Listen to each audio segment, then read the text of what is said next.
വലത്തോട്ട് തിരിയാനേ.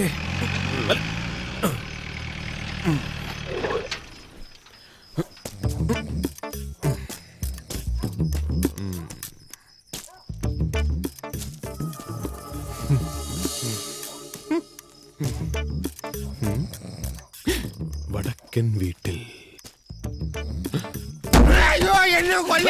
എനിക്ക് പനി വന്നിട്ടുള്ളതാണ്. ഞാൻ പാവപ്പെട്ടതാണ്. ഞാനാ കൊച്ചുഞ്ഞ്. നീ ആയിരുന്ന? ഞാൻ കരുതി അവന്മാര് വീണ്ടും വന്ന് എനിക്ക് ഇടിയെന്നു. വടക്കൻ വീട്ടിലെ വിഹിതം പറ്റി ഞണ്ണാൻ വന്ന അണ്ണന്മാരൊക്കെ ചന്തയിലെ പൊടിയും തട്ടി സ്ഥലം വിട്ടു. വിട്ടു. മഹാഭാഗ്യം. എന്നതായാലും നീയും കൂടെ വാ. എന്തിന്? എടാ, കർത്താവ് 5 അപ്പം 5000 പേർക്ക് വീതിച്ചു കൊടുത്ത മഹാനാണടാ. അത് കർത്താവല്ലേ, അതിന് അങ്ങേര് കൂടെ വന്നാ പോരെ. ഞാൻ എന്തിനാ വരുന്നേ? അതല്ലടാ, അവിടുന്ന് ഇപ്പൊ എന്നതാണേലും കിട്ടുന്നത് നമുക്ക് 2 പേർ കൂടി അങ്ങ് വീതിക്കാം. അതിന് കർത്താവ് വീതിച്ചതാ അപ്പ. നിന്റെ അമ്മാവന്മാര് വീതിക്കുന്നത് അടി. ആ പങ്ക് ഈ ബോഡി വീതിച്ചെടുത്താൽ ഇനിയും തോൽവി ഇളച്ചു വാങ്ങാൻ ചന്തുവിന്റെ ജീവിതം പിന്നെയും ബാക്കി കാണില്ല മക്കളെ. ഞാൻ ജീവിച്ചു പോട്ട്, നീ കയറി വിട്ടു പോടാ മക്കളെ. ആണായി പിറന്നവരാരും ചന്തുവിനെ തോൽപ്പിച്ചിട്ടില്ല. ചന്തുവിനെ ഇനിയും തോൽപ്പിക്കാൻ നിന്നാൽ എന്റെ ലാസ്റ്റ് ബസ് പോവും. അതുകൊണ്ട് ഞാൻ പോണേ. വല്യമ്മാവന്റെ ബെൻസ് എന്നോട് ക്ഷമിക്കൂ വലിയ ബെൻസേ. പാവം അമ്മച്ചി വാതിലടച്ചിട്ടില്ല. ചോറില് വെള്ളം ഒഴിച്ചോ ആവോ.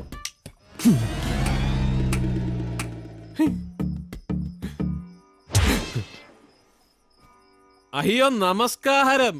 മാതാവാണ് ഉള്ളത് ഉള്ളി പറഞ്ഞെങ്കിലും ഞാൻ ഇപ്പൊ ഊഹിച്ചതേ ഉള്ളൂ. വടക്കൻ വീട്ടിലെ കാരണവന്മാരെല്ലാം കൂടെ എന്നാത്തിനാ ഇങ്ങനെ വെട്ടമാണ് ചിരിട്ടത്തിരിക്കുന്നത്. ഇരുട്ടത്തിരുന്നതല്ല, ഇരുത്തിയതാ. ഒരു താൻ തോന്നി. അതാരാടാ നെൽസ? കൊച്ചുകുഞ്ഞെ, ഈ പാതിരാത്രിയിലും കേറി വന്ന് ഊതല്ലേ. ഇതെന്നാ വർത്തമാനാടാ ഊവേ? പറയടാ, ഏതപ്പന്റെ ആണ്ടു കുർബാനയ്ക്ക് വേണ്ടിയാ ഇന്നേ ദിവസം നിന്നെ ഇങ്ങോട്ട് കെട്ടിയെടുത്തത്? ജോലിയും കൂലിയും അന്തസ്സുള്ള മക്കളൊക്കെ എത്തിയിട്ടും തെണ്ടിത്തിരിഞ്ഞ് തെക്കോടെ കണക്കുന്ന നീ മാത്രം ഇങ്ങോട്ട് എഴുന്നള്ളില്ല. അതിന്റെ വിശദീകരണം എനിക്കറിയണം ഇപ്പോ ഇവിടെ വെച്ച്. എന്റെ വല്യമ്മാവ, ഞാൻ അമ്മച്ചിയോട് ബാംഗ്ലൂരിൽ നിന്ന് വരുന്നു എന്ന് പറഞ്ഞത് സത്യമാ. പക്ഷെ ഈ ബാംഗ്ലൂരിൽ നിന്ന് വരുന്ന വഴിക്കാണല്ലോ ഈ ഗുണ്ടൽപെട്ട്. അവിടെ ഒന്ന് ഇറങ്ങേണ്ടി വന്നു. എനിക്ക് വേണ്ടിയല്ല, ഈ കുഞ്ഞമ്മാവിന് വേണ്ടി. പറയുന്നോ? എനിക്ക് വേണ്ടിയോ? അത് കൊള്ളാം. ഈ കുഞ്ഞമ്മാവൻ പറഞ്ഞതാ ഗുണ്ടൽപെട്ട് 500 ഏക്കർ സ്ഥലം വാങ്ങിച്ച് അവിടെ പൊട്ടറ്റോ കൃഷി പ്ലാൻ ചെയ്യാന്ന്. എന്നാ കൃഷിയാ? ഉരുളക്കിഴങ്ങ്. കഴിക്കരുത്, ഗ്യാസാ. ചോദിച്ചു നോക്ക്. തങ്കച്ചാ, ശരിയാണോ? ആണോ? നീ പറഞ്ഞതാ? അത് ഞാൻ പറഞ്ഞതാ. പക്ഷേ എന്നാ പക്ഷെ അങ്ങനെ പക്ഷെ നിർത്തടാ. നിന്റെ മറ്റിടത്തെ ഒരു കൃഷി ഞങ്ങളുടെ അപ്പൻ മരണക്കിടക്കെ കിടന്ന് പറഞ്ഞതാ. ഇനി ഈ തറവാട്ടിൽ നിന്നാരും കള്ളുകച്ചവടം ചെയ്യരുതെന്ന്. ആ വാക്കിനെ കാറ്റിൽ പറത്തി കള്ളുലേലത്തിന് പോയേച്ചു വന്ന് എന്റെ മുമ്പിൽ കിടന്ന് നീ നാടകം കളിച്ചാലുണ്ടല്ലോ. എന്റെ വല്യമ്മാവ, ഞാനിന്ന് രാവിലെ കളിച്ച നാടകം തന്നെ നമ്മുടെ ഫിലിപ്പോസിന് വേണ്ടി. അല്ലാതെ എന്റെ കയ്യിൽ എവിടുന്ന കള്ള് റേഞ്ച് ലേലത്തിന് വിളിക്കാനുള്ള കാശ്? 2 സ്മോൾ അടിക്കണേ പോലും അമ്മച്ചിയുടെ തലയാണം കഴി തപ്പണം, അല്ലടാ നെൽസ? പിന്നെ ഭാഗം വെപ്പ്, അതിപ്പോ ഞാനൊരു ഒപ്പിടുന്ന കാര്യമല്ലേ ഉള്ളൂ. എന്ന് വേണേ ആകാലോ. I am through out free. വടക്കൻ വീട്ടിലെ അഭിമാന പുത്രന്മാരായ മന്ത്രിയും ഡോക്ടറും കളക്ടറും പട്ടാളവും പോലീസും ആലീസും ഒക്കെ വിളിക്കാതെ തന്നെ എത്തിക്കോളും. വിഹിതം വെച്ച് ഞണ്ണുള്ളതല്ലേ, അവർക്ക് തീരെ വിരോധം കാണുകയല്ല. കഴിവരുടെ മോനെ, നിന്റെ സമയവും സന്ദർഭവും നോക്കി ഭാഗം വെപ്പ് നടത്താൻ ഇവിടെ ചത്തുപോയി നിന്റെ തന്ത വന്നിരിപ്പുണ്ടാ? മതി. ഇനി ഞാൻ ചോദിച്ചോളാം അവനോട്. എന്റെ അമ്മച്ചി, ഞാൻ പറയുന്ന ഇവിടെ 1000 വട്ടം പലരുടെ നാക്കുകൊണ്ട് ശപിക്കുന്ന നിന്റെ അപ്പനെ മനസ്സിലിരുത്തി പറഞ്ഞാ മതി. എവിടെയായിരുന്നു നീ? ഓ, അതിപ്പോ എത്തിയില്ല, എത്താൻ പറ്റിയില്ല എന്ന് പറഞ്ഞ എന്റെ ശരി. അതെന്നെ കാര്യം എന്നായി ചോദിച്ചേ? എത്താൻ പറ്റിയില്ല, അത്ര തന്നെ. അമ്മച്ചി, നമുക്ക് കാര്യങ്ങൾ സംസാരിച്ചൊരു തീരുമാനത്തിൽ പോ, എങ്ങോട്ടെങ്കിലും പോ. പണ്ട് ബുദ്ധി ഉറയ്ക്കാത്ത പ്രായത്തില് ഈ അമ്മാവന്മാരുടെ തല്ലുകൊണ്ട് നീ എങ്ങോട്ടോ നാട് തണ്ടി പോയപ്പോ നിനക്ക് വേണ്ടി ഒരുപാട് കണ്ണീരൊഴുക്കിയിട്ടുണ്ട് ഞാൻ. തിരിച്ചു വന്നിട്ടും നീ എനിക്ക് കണ്ണീര് മാത്രമേ തന്നുള്ളൂ. ഇനി എനിക്ക് വയ്യ.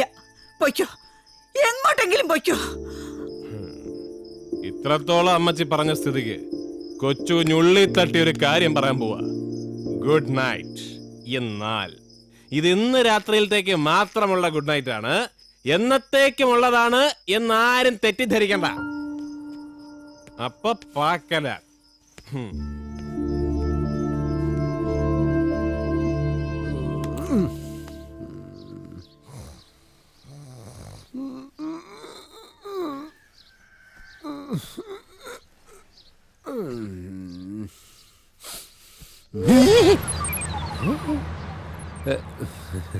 Good morning. അമ്മേ, പൂമുഖത്തേക്ക് 1 ബ്ലാക്ക് ടീയാ. എന്റെ മോനെ ചായപ്പൊടിന്റെ വെള്ളം പറയടാ തെണ്ടി. തുടങ്ങി. പഞ്ചസാര കഴിഞ്ഞിട്ട് 4 ദിവസമായി. പൂമുഖത്താരാടാ? നിന്റെ അച്ഛൻ വന്നിട്ടുണ്ടോ? അവന്റെ ഒരു പ്ലാസ്റ്റിക്. എന്റെ അമ്മയാണത്രേ അമ്മ. അപ്പൊ മരിച്ചു പോയത് എന്റെ അച്ഛനല്ലേ? ശരിയായിരിക്കും.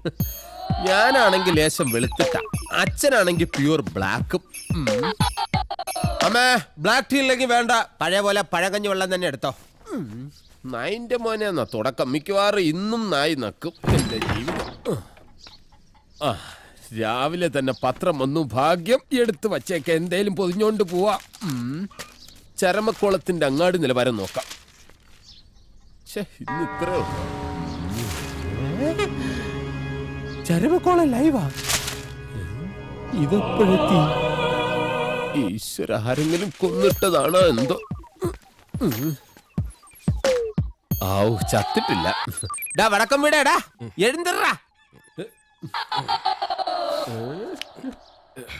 ആ, നീ പോയില്ലടാ. പോയി. പിന്നെ എന്നതാടാ ഈ കൊച്ചു വെളുപ്പാങ്കാലത്ത്? എടേ, അതിനിത് വടക്കം വീടല്ല, ഇത് ഒടക്കം വീടാ. ഐ മീൻ എന്റെ വീട്. എടാ നാറിയേ, എന്തോ? എന്നാ പിടി, എനിക്ക് വേറെ പണിയുണ്ട്. എന്റെ പറശ്ശിനിക്കടവ് മുത്തപ്പ, ഇതാര്? വടക്കം വീട്ടിലെ കൊച്ചു തമ്പുരാനോ? ഇന്നലെ രാത്രിയും ഗുഡ് നൈറ്റ് പറഞ്ഞൂല്ലേ തറവാട്ടെന്ന്? ഏതായാലും ബ്ലാക്ക് ടീ വേസ്റ്റ് ആയില്ല. ഈ തൊണ്ടിക്ക് വേണ്ടി ഉണ്ടാക്കിയതാ. ഇതങ്ങ് പിടിച്ചാട്ടെ. സന്തോഷം. ആഹാ, രാത്രി കിടക്കാൻ നേരം ചൂടാകാൻ കഴിക്കുന്നതും ഇതേ കളർ, കാലത്ത് എഴുന്നേറ്റ് കഴിഞ്ഞാൽ ചൂടോടെ കഴിക്കുന്നതും ഇതേ കളർ. ഇതാണമ്മേ കളർഫുൾ എന്ന് പറയുന്നത്. കാറ്റ് പറഞ്ഞതും പൊള്ള്, കടല് പറഞ്ഞതും പൊള്ള്, കാലം പറഞ്ഞതും പൊള്ള്, ഉൾക്കാടിച്ച ബാറി നടിച്ചതും പൊള്ള്. എടാ അച്ചുവേ, അങ്ങനൊരു വരി ഇല്ലല്ലോടാ അതില്. അടിച്ചതൊന്നും ആയില്ല എന്ന് പറയായിരുന്നു. ഇറങ്ങി വന്ന് ഊതറ. അയ്യേ സാർ, എന്തോ സാർ, എനിക്ക് അങ്ങനെ വൃത്തിയുടെ ശീലമില്ല. എന്നാൽ ലവൻ. ക്ഷമിക്കണം, എനിക്കങ്ങനെ ഊതി പരിചയമില്ല. പക്ഷെ ഞാൻ ഇതിനങ്ങനെ പ്രത്യേകിച്ച് പരിചയമൊന്നും വേണ്ട, ഇതിലേക്ക് ഊതിയാ മതി. എന്നാ സാറേ ഊതുന്നത്? നിന്റെ അമ്മായിയമ്മയുടെ പുകയില്ലാത്ത അടുപ്പിൽ പാല് കാച്ചാൻ വേണ്ടിട്ടാടാ ഊതാൻ പറഞ്ഞ്. ആലുവ അടുപ്പെന്ന സാറ് ഉദ്ദേശിച്ചത്. ഓ, പകയില്ലാത്ത അടുപ്പ്. പാതിരാത്രിയിൽ മൂക്കറ്റം കള്ളും മോന്തി വണ്ടി ഓടിച്ചും പോരാഞ്ഞിട്ട് അത് ചെക്ക് ചെയ്യാൻ വന്ന പോലീസുകാരനെ ഒരുമാതിരി ആക്കുന്നോടാ. അതാണോ കാര്യം? അതൊക്കെ നേരത്തെ ചോദിച്ചാ പോരായിരുന്നു. എന്റെ പൊന്ന് സാറേ, ബിവറേജസ് കോർപ്പറേഷന്റെ മുമ്പിൽ പോയി കഷ്ടപ്പെട്ട് ക്യൂ നിന്നാലേ സാധനം കിട്ടുന്നത്. എന്നാ കിട്ടിയ സാധനം വീട്ടിലിരുന്ന് സമാധാനം അടിക്കാന്ന് വിചാരിച്ചാൽ വീട്ടുകാരെ സമ്മതിക്കല. വല്ല പാടത്തോ വരമ്പത്തോ ഇരുന്ന് ഇതങ്ങ് കാലിയാക്കാന്ന് വിചാരിച്ചാൽ ദേണ്ട ഉടനെ സാറുമാരെ ടോർച്ച് അടിച്ചോണ്ടുള്ള വരവ്. ഇല്ലാത്ത കാശും കൊടുത്ത് ബാറിൽ നിന്നൊരു 3 എണ്ണം അടിച്ച് പുറത്തോട്ടിറങ്ങിയാലോ? ദേ അടക്കുന്ന നട റോഡിലെ സാറന്മാരുടെ ഒരു ഊതിക്കൽ. സാറിന്റെ മോനാ? സാറേ, സർക്കാരിന് വർഷാവർഷം ഏറ്റവും കൂടുതൽ നികുതി കിട്ടുന്നത് നമ്മളിപ്പോൾ കഴിച്ചിരിക്കുന്ന ഇതേ മദ്യം വിറ്റ ടാക്സിൽ നിന്നാണ്. ശരിക്കും? ഓഹോ, അങ്ങനെയാണല്ലേ? ഇത് അങ്ങനെയല്ലേ? നിന്ന് ചിലക്കാതെ സ്റ്റേഷനിലേക്ക് വണ്ടി എടുക്കടാ. എങ്ങനെ വണ്ടി എടുക്കാൻ? അങ്ങനെ സാറ് പറഞ്ഞല്ലടാ, പാവല്ലടാ, മുന്തുരി തല കെട്ടി വണ്ടി ഒന്ന് ഇട്. സാറുമാരെല്ലാരും കൂടെ ഒന്ന് സഹായിക്കണം കേട്ടോ. അല്ല, ഞങ്ങള് രണ്ടുപേരും കൂടെ മാത്രം പൊക്കിയത് പൊങ്ങാല. സാറ് മോഡൽ 964 അല്ലാതെ ഇപ്പോഴത്തെ ഡ്യൂക്കിലി 916 അല്ല. മോനെ, നീ ആരാന്നടാ നിന്റെ വിചാരം? ഞാൻ ആരാന്നാടാ എന്റെ വിചാരം? അടി. അപ്പൊ അതറിയില്ലേ? വടക്കം വീട്ടിൽ കൊച്ചുകുഞ്ഞ്. സാറ് ഇവിടെ പുതിയതാണല്ലേ? എന്റെ പൊന്ന് സാറേ, സാറൊക്കെ കണ്ട 4 തവണ സല്യൂട്ട് അടിക്കുന്ന SP സാറുണ്ടല്ലോ, പോലക്കോട് SP അലക്സ് തോമസ്, അദ്ദേഹത്തിന്റെ അന്യനാ. അദ്ദേഹം ഇദ്ദേഹത്തിന്റെ ജ്യേഷ്ഠനാ. എന്നാൽ പൊതുമരാമത്ത് മന്ത്രി മിസ്റ്റർ ജോസഫ് കുര്യനും നിർഭാഗ്യവശാൽ എന്റെ ചേട്ടനാണ്. പിന്നെ കളക്ടർ, അഡ്വക്കേറ്റ്, അങ്ങനെ കുറെ പേര് വേറെ. അതുകൊണ്ട് എന്റെ പൊന്ന് സാറേ, ശരിക്കും അങ്ങോട്ടും ഇങ്ങോട്ടും കര ഇടപാട് നടത്തുന്നതിന് മുമ്പ് ഇപ്പൊ നമുക്ക് സമാധാനമായി പിരിയാം. ഇവനിങ്ങനെ എരം കെട്ടു പോയെങ്കിലും തറവാട്ടിലുള്ളവരൊക്കെ കൊമ്പത്തുള്ളവരാ. കൊള്ളാം, കൊമ്പത്തുള്ള ചേട്ടന്മാരുടെ പേരും പറഞ്ഞ് നീ ഇവിടെ മേയാൻ ഇറങ്ങിയിരിക്കല്ലേ? പോയില്ലേ? ഇന്നത്തേക്ക് ഒരു ദിവസം. നാളെ നേരം വെളുക്കുമ്പോ അവിടെ സ്റ്റേഷനിലുണ്ടായിരിക്കണം. ഓ ഉണ്ടാക്കിക്കോളാം അമ്മേ. അതല്ല, തറവാടിന്റെ വലിപ്പം പറഞ്ഞ് കുടുംബത്തിരിക്കാനാണ് നിന്റെ ഉദ്ദേശമെങ്കിൽ ഏത് മറ്റേടത്തെ ചേട്ടന്മാരുടെ അനിയനാണെന്നും ഞാൻ നോക്കില്ല. കുടുംബത്ത് കയറി വന്ന് കൂമ്പിടിച്ച് കളിക്കും ഞാൻ. കേട്ടോടാ നായിന്റെ മോനെ. ആ കേട്ടെ. ആർ ഗണേശൻ സാറേ. വീട്ടിൽ പോടാ. പോയിക്കോളാതെ അച്ഛേ. എന്തോ എന്നാൽ ശരിക്കും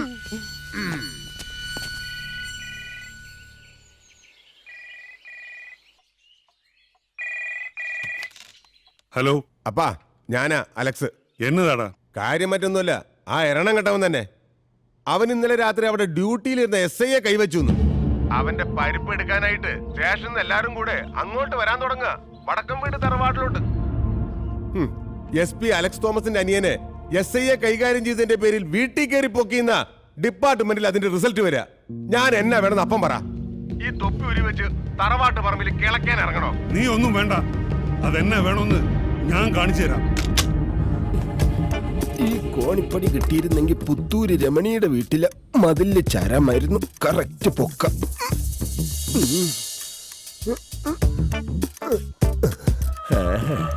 ഈശ്വര, ഈ കിടപ്പിലങ്ങ് തീർന്നു പോയാ മതിയായിരുന്നു. പോലീസുകാരുടെ കയ്യിലിരിക്കുന്ന അടിമേടിച്ച് തീരുന്നതിലും ഭേദം. ഡാ ഡാ കൊച്ചുകുഞ്ഞ്, ഡാ ഡാന്നോ? എഴുന്നേക്കടാ. ഏത് പന്ന മോനടാ എന്നെ ഡാന്ന് വിളിക്കുന്നത്? ചത്തുപോയ നിന്റെ അപ്പനാടാ.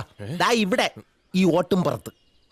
അച്ഛേ, നീ എന്നതാടാ ഈ പാതിരാത്രിയില്? ഓ, രാത്രിയല്ല പകലാ. ഇപ്പൊ തൃപ്തിയായല്ലോ. വേണ്ട വേണ്ടാന്ന് ഞാൻ പലയിടത്തും പിടിച്ചു പറഞ്ഞു, എന്നിട്ടും തല്ലി. തല്ലിയെന്നു? നിന്നെ ആരാടാ തല്ലിയത്? എന്നെയല്ല, ആ ഗണേശൻ SIയെ. അവിടെ ഇങ്ങോട്ട് തിരിച്ചിട്ടുണ്ട് ഫുൾ വിങ്. പെട്ടെന്ന് കുളിച്ച് റെഡിയായിട്ട് നിന്നോ. എടാ നീ എന്നതൊക്കെയാ പറയുന്നത്? ആ ഗണേശൻ SI ആയിട്ട് നമ്മൾ ഇന്നലെ രാത്രി എന്ത് ഡീസന്റ് ആയിട്ടാടാ പിരിഞ്ഞത്. ആ ഡീസന്റ് മനുഷ്യനെ വെറും 2 മിനിറ്റ് കൊണ്ടാടാ നീ 8 കുളിമുറി 7 അടുക്കളയാക്കി മാറ്റിയത്. നന്നായിട്ടൊന്ന് ഓർത്തു നോക്കിയേ.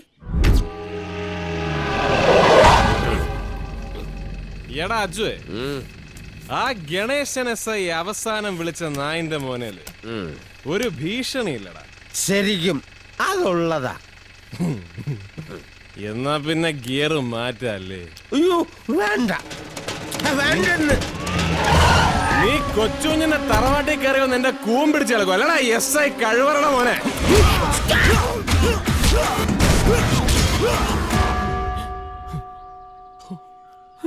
ശരിക്കും ഇതാ അവിടെ സംഭവിച്ചത്. ഈ ഓടിന്റെ പുറത്തിരുന്ന് ഇനിയും ഞാൻ വിശദീകരിക്കണോ?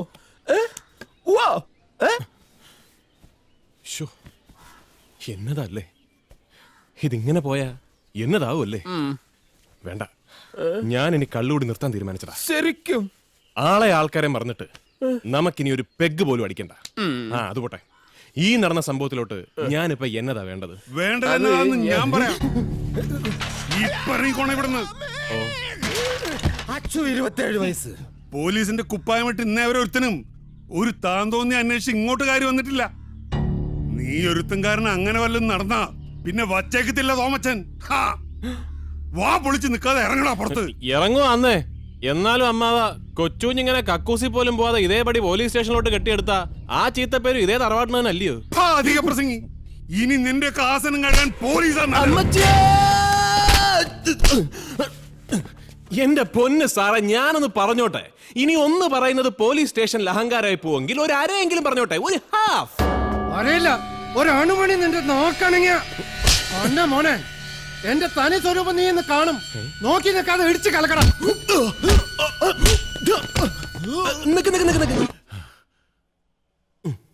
എന്റെ പൊന്ന് ഗണേശൻ സാറേ, ഓരോന്നിനോരോ മര്യാദയുണ്ട്.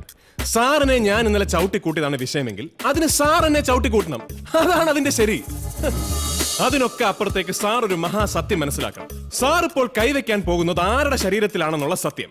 സാറൊക്കെ കണ്ട പാതി കാണാത്ത പാതി ചടപടാന്ന് സല്യൂട്ട് ചെയ്യുന്ന പാലക്കാട് SP നായിന്റെ മോനെ, നിന്റെ ഈ പുന്നാര ചേട്ടന്മാര് പല ആവർത്തി എന്നെ വിളിച്ചു പറഞ്ഞു നിന്നെ ഒന്ന് ഇടിച്ചു കലക്കി പരുവപ്പെടുത്തിയെടുക്കാൻ. അതാ ആ സാറുമാരുടെ ഓർഡർ. തറവാടിന്റെ പേരും പറഞ്ഞ് തറയായിട്ട് അങ്ങോട്ട് വാഴാമെന്ന് കരുതിയോടാ പുല്ലേ. ഉത്തരവ് മോളിനാ. ചവിട്ടി കൂട്ടാ ഈ പന്നീനെ.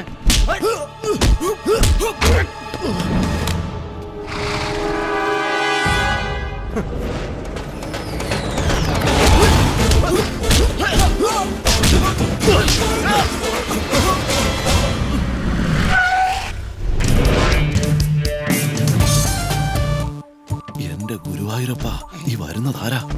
സുപ്രീം കോർട്ടിലെ അഡ്വക്കേറ്റ് ആനന്ദ് ശർമ്മയാ. താൻ പത്രം ഒന്നും വായിക്കാം. ഏതായാലും സല്യൂട്ട് ചെയ്യല്ലേ. ഗുഡ് മോർണിംഗ്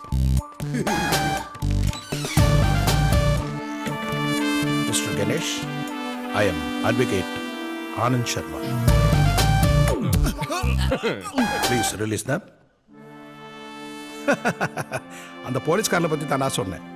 ஏ கட்சிக்காரர் வடக்கன் வீட்டில் கொச்சுஞ்சுண்ட பெயில் ஆர்டர் என்ற கையில் இருக்கு. കൊള്ളാം. സുപ്രീം കോർട്ടിലെ ഈ സാറിന് അവിടെ വേറെ പണിയൊന്നുമില്ലേ? இருக்கும், எப்போவாவது அப்பப்போ இருக்கும். அதை ஒரேடியா மறந்துடக்கூடாது தான் இப்ப ഞാൻ ഇവിടെ വന്നത്. എന്റെ പൊന്ന് ശർമാജി, ഈ വരവിന്റെ ഒക്കെ വല്ല കാര്യമുണ്ടോ? തെറ്റ് 100% കൊച്ചുകുഞ്ഞിന്റെ ഭാഗത്താ. മൂക്കറ്റം കള്ളും മോന്തി വണ്ടി ഓടിച്ചതും പോരാഞ്ഞിട്ട് അബോധത്തിൽ ഈ നിൽക്കുന്ന ഗണേശൻ സാറുമായിട്ടൊരു കരമിടപാട് നടക്കുകയും ചെയ്തു.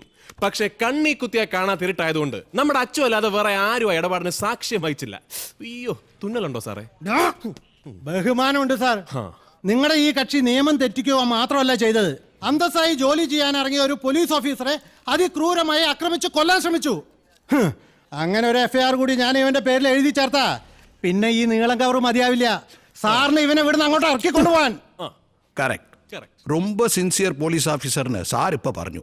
അതേ നേരത്തില് ഇന്നലെ രാത്രി ഡ്യൂട്ടിക്ക് ഇറങ്ങിയ സാറും സാറിന്റെ സഖാക്കളും தொழில்ல எவ்வளவு பக்தியா உண்மையா ஆத்மார்த்தமா இருந்தீங்க நிரூபிக்கிறதுக்கு எனக்கு ஒரு சந்தர்ப்பம் கிடைச்சிருக்கு. அதை நான் நிரூபிக்க வேண்டாமா? Every time you cannot be high, you know.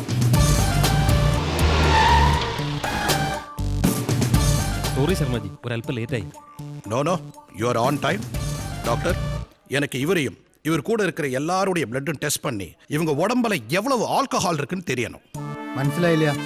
ഇന്നലെ തണ്ണി പോട്ടിട്ട് വണ്ടി ഓട്ടിയ എന്റെ കക്ഷിക്കാരനെ നീങ്ക പിടിക്കുമ്പോൾ நீங்க எல்லாரும் எத்தனை மாத்திரம் தண்ணி போட்டதுங்கிறத ஞான் அறியணும். அதுக்கப்புறம் எந்த மாதிரி FIR எழுதணுங்கிறத ஞான் പറയും. ഡോക്ടർ കുത്തുങ്ങ. സാധിക്കരുത്. ഇന്നലെ ചെക്കിങ്ങിന് ഇറങ്ങിയപ്പോ മാഹിന്ന് ദർശനം കഴിഞ്ഞു വരുന്ന ഒരു കൂട്ടം ചെറുപ്പക്കാർ ഉദിച്ച വക കിട്ടിയ പുള്ള് പോട്ട് കാലിയാക്കുമ്പോ ഞാൻ പറഞ്ഞതാ വേണ്ട വേണ്ടെന്ന്. അതിൽ ഞാനും കഴിച്ചു പോയി 4 എണ്ണം. സാർ എത്ര കഴിച്ചത് എനിക്ക് അറിഞ്ഞൂടാ. അത് സാറിനോട് തന്നെ ചോദിച്ചാൽ മതി. தொழில்ல இவ்வளவு போதையா இருக்கிற உங்களுக்கு இப்ப தெரியணுமே FIR எப்படி எழுதணும்னு. അല്ല, അത് പിന്നെ நமக்கு வேற வேலை ஒண்ணு இல்ல பாருங்க. அதனாலதான் இந்த பெரிய கவரோட இந்த சின்ன ஆளை கூட்டிட்டு போலான்னு வந்தேன். வரட்டுமா? ഉള്ളത് പറയാലോ സാറേ, നല്ല സാധനം വല്ലതും മേടിച്ചടിച്ച അത്ര പെട്ടെന്ന് മണം പിടിക്കുകയില്ല. എന്നാൽ ഇന്നലെ സാറ് മുഖാമുഖം വന്ന് ഊതിക്കോ എന്ന് പറഞ്ഞപ്പോഴേ ഓസിനടിച്ച കൂതറ സാധനത്തിന്റെ മണം എനിക്ക് കിട്ടി. മോനൊന്നും അതേ ജംഗ്ഷനിലാണോ ഡ്യൂട്ടി? അയ്യോ, കരയില്ലടാ. അപ്പൊ എല്ലാം പറഞ്ഞ പോലെ